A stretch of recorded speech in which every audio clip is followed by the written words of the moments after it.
बड़बड़ाती जिठानी। सिम्मी की शादी एक जॉइंट फैमिली में होती है जहां उसके पति राकेश के चाचा चाची भी साथ रहते थे। उनकी बहू मेघा सिम्मी की जिठानी लगती थी। अरे मेघा, राकेश आ गया है, उसका खाना लगा दे बेटा। हाँ माँ, बस वो चेंज कर ले, मैं खाना लगा दूंगी। सबके कमरे में जाने के बाद सिम्मी और राकेश साथ खाना खाते हैं, जिसे देखकर मेघा को जलन होने लगती है। अरे सिम्मी, हमारे घर में पति के साथ खाना खाने का रिवाज नहीं है, तुम्हें राकेश ने बताया नहीं क्या? सिम्मी मुस्कुराकर वहां से चली जाती है कि मेघा सिम्मी की सास के पास जाती है।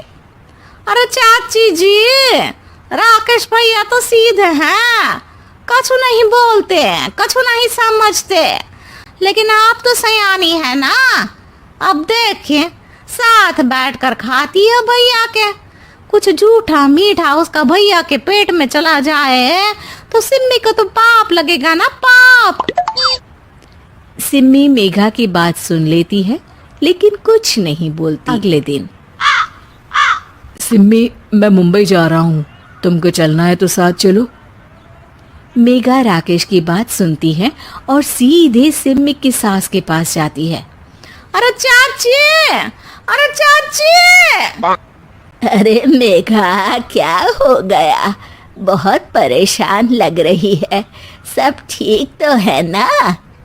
अरे नहीं ना चाची, कैसा ठीक है? राकेश भैया मुंबई जा रहे हैं, आप तो जानती हैं कितने सीधे हैं, इतनी दूर जा रहे हैं, कहीं कुछ हो न जाए। अरे नहीं नहीं, मैं नहीं जाने दूंगी उसे। अरे सिम्मी, पता चला है कि राकेश मुंबई जा रहा है।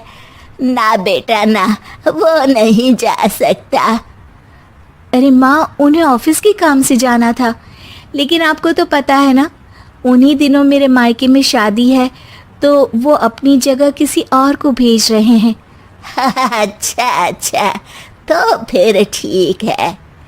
सिम्मी समझ जाती है कि मेघा ने सास के कान भरे हैं। वो सास से कहती है, माँ जी, लेकिन हम दोनों कुछ दिनों के लिए मसूरी जा रहे हैं। आप तो जानती हैं कि शादी के बाद हम कहीं नहीं गए। अच्छा अच्छा, ठीक है, जाओ घुमाओ। सास वहाँ से चली जाती है। सिम्मी अपने कमरे में कपड़े पैक कर रही होती है कि तभी मेघा आ जाती है। अरे गर्मी में सर्दी के कपड़े काहे पैक कर रही हो? सिम्मी को मेघा पर नाराजगी तो होती है, लेकिन फिर भी वो कुछ नहीं बोलती। दरअसल मैं और राकेश हनीमून के लिए मसूरी जा रहे हैं ना। का हनीमून? हाँ हाँ, हनीमून। क्यों? हनीमून के लिए तो पति पत्नी ही जाते हैं ना, तो मैं और राकेश जा रहे हैं। मेघा भागकर सिम्मी की सास के पास जाती है। अरे चाची, सच में तुम लोगों जितना सीधा परिवार तो मैंने देखा ही नहीं है। अरे अकेले भेजोगे दोनों को? मैं और सुरेश तो कभी अकेले नहीं गए। हाँ भाई, हम तो परिवार में ही अच्छे, बड़ों के बीच, ऊपर से खर्चे है भगवान। अरे चाची, पहाड़ी इलाका है, कुछ हो गया तो? सास सीधी सिम्मी को बुलाती है, लेकिन सिम्मी तो वहीं सास के कमरे के बाहर ही खड़ी थी। बस मेघा दीदी, आपसे यही उम्मीद थी। अरे बड़ी हूँ, घर के कायदे कानून तो मैं ही बताऊंगी ना। अरे तो अपने घर में रखिए ना सारे कायदे कानून। आपकी सास खुद खाना बनाती है, क्योंकि आप यहाँ आकर मेरी सास के कान भरती हैं।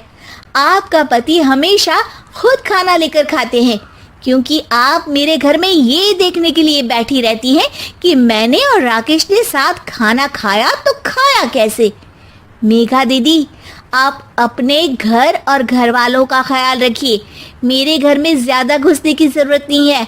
और हाँ, मैं अपने सास और पति को संभाल लूंगी। मेघा चिल्लाती हुई वहां से चली जाती है, जिसकी आवाज सुनकर राकेश वहां आ जाता है। सिम्मी, मैंने तो तुम्हें पहले ही अपने घर का माहौल बता दिया था। हाँ राकेश, तुम्हारे घर का माहौल बहुत अच्छा है, लेकिन बाहर से कुछ लोग आकर इसे खराब करना चाहते हैं, जो मैं नहीं होने दूंगी। सास सिम्मी की बात सुनकर कमरे में चली जाती है। सिम्मी और राकेश घूमने जाते हैं और जब वापस आते हैं तो दरवाजे में मेघा और उसके पति खड़े होते हैं, वो भी सामान लेकर। अब छोटे मर्यादा तोड़कर घूम रहे हैं तो हम काहे नहीं। अरे भाभी, तो आपको किसने मना किया है? वैसे भी 4 दिन की जिंदगी है, दूसरों के घर में ताक झाक करके बिताने से अच्छा हो मौज करके ही बिताओ।